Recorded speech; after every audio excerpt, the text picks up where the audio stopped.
একদিন এক বৃদ্ধা মহিলা মসজিদের দরজায় বসে কাঁদছিলেন। নামাজ শেষে এক যুবক তাকে জিজ্ঞেস করলেন, আম্মা, কাঁদছেন কেন?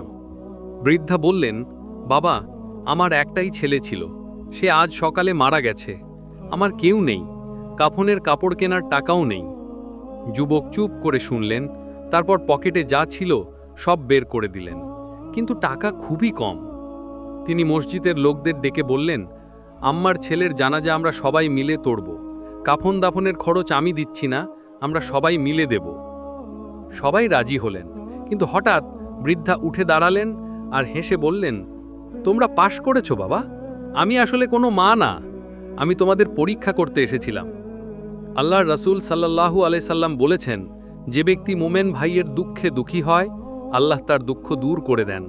তোমরা সবাই আমার ভাই হয়ে গেলে।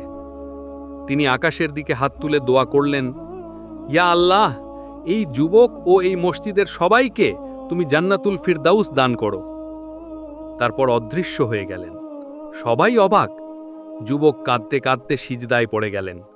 আল্লাহ আমাদের সবাইকে এমন হৃদয় দিন, যে হৃদয় অন্যের দুঃখ দেখে নিজে দুঃখ পায়। আমিন।